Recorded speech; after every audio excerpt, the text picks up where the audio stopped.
In the heart of the Great Depression, while most of the country was struggling just to put food on the table, a determined American woman named Ruth Wakefield was turning an old 18th century lodge into a culinary destination. In 1930, Ruth and her husband bought the Toll House Inn in Whitman, Massachusetts. Ruth wasn't just a business owner, she was a university-educated dietitian with a perfectionist streak. Her reputation for incredible desserts grew rapidly, but one afternoon in 1938, a simple kitchen accident was about to spark a multi-billion-dollar revolution in the American food industry. While preparing a batch of her famous butter drop dew cookies, a traditional colonial recipe, Ruth realized she had run out of baker's chocolate. Desperate to finish the batch for her guests, she reached for a bar of Nestlé semi-sweet chocolate that had been given to her by Andrew Nestlé himself. She took an ice pick, hacked the chocolate bar into tiny irregular chunks, and folded them into the dough. Ruth expected the chocolate pieces to melt and marble through the cookie, creating a solid chocolate treat. But as she pulled the tray out of the oven, she saw something unexpected. The chocolate chunks had held their shape, becoming soft, gooey pockets of sweetness tucked inside a crisp, buttery cookie. The guests at the Toll House Inn went wild for these chocolate crunch cookies.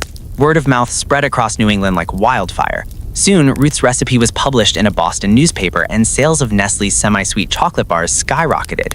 The Nestlé company noticed that people weren't just eating the bars anymore, they were buying them specifically to chop them up. Recognizing a golden opportunity, Nestlé struck a deal with Ruth in 1939 that remains one of the most famous business bargains in history. For the price of just $1, Ruth gave Nestlé the rights to her recipe and the Toll House name. But the real prize for Ruth wasn't the dollar. It was a lifetime supply of Nestlé chocolate and a consulting role that made her the face of American baking. Nestlé began scoring the chocolate bars into small squares to make them easier to chop, and eventually they invented the morsels or chips we know today.